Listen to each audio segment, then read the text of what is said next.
Armstrong Medical's range of 7 sizes of laryngeal airways are indicated for use during inhalation anaesthesia and resuscitation to secure a patent airway for the delivery and exchange of anaesthetic gases. Each airway comes individually packaged. The size of the airway is clearly visible on the packaging. Reusable laryngeal airways should be autoclaved before use. Open the packaging and remove the laryngeal airway and the logbook. You will require a sterile, water-based lubricant and a Lure slip inflation syringe of the required calibrated volume.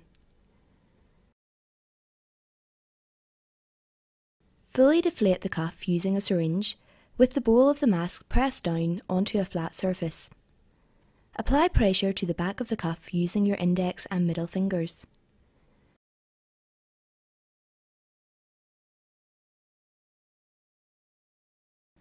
The deflated cuff should be smooth and boat-shaped.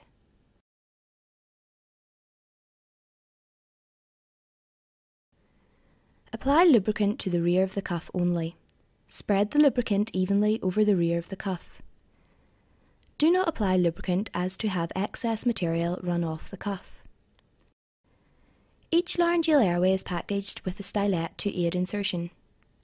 The tube lumen can be formed into the desired curvature by manipulating the tube lumen with the stylet in situ. Place the patient in the supine position with the neck hyperextended, unless there is any suspicion of spinal injury or resistance to positioning the patient.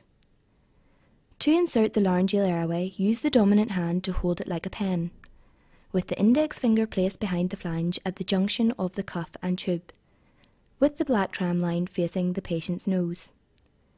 Introduce the mask into the mouth with the aperture of the cuff pointing towards the patient's feet.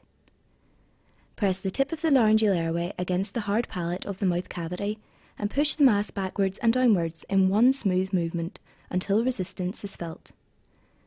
The tip of the cuff should become located in the hypopharynx. Remove the stylet.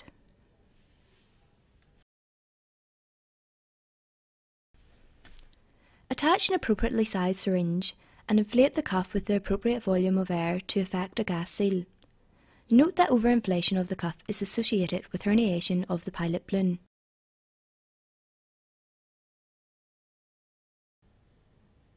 When in situ, the flexible lumen can be adjusted to best serve the position of the anaesthetic circuit, or to accommodate the surgical field without disturbing the cuff position and seal.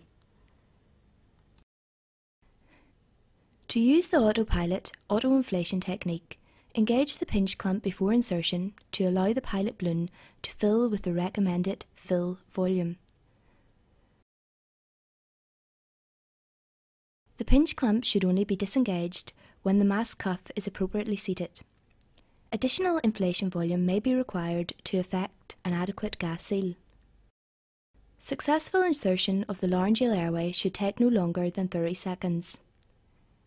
To use the Secura bite guard and secure the laryngeal airway in place, open the bite guard and push the airway into the centre of the bite guard.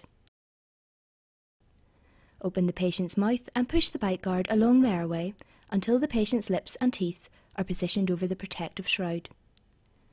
To secure the bite guard, attach one end of the strap at hole 6, 7, 8 or 9, as appropriate, to the anchor point bite guard. Pass the other end of the strap behind the patient's head and attach to the opposite anchor point on the bite guard at hole 6, 7, 8 or 9 as appropriate. To use the bite guard as an airway fixation aid, wrap the free ends of the strap around the airway and back to the same anchor point on the bite guard and secure using holes 1, 2 or 3 as appropriate.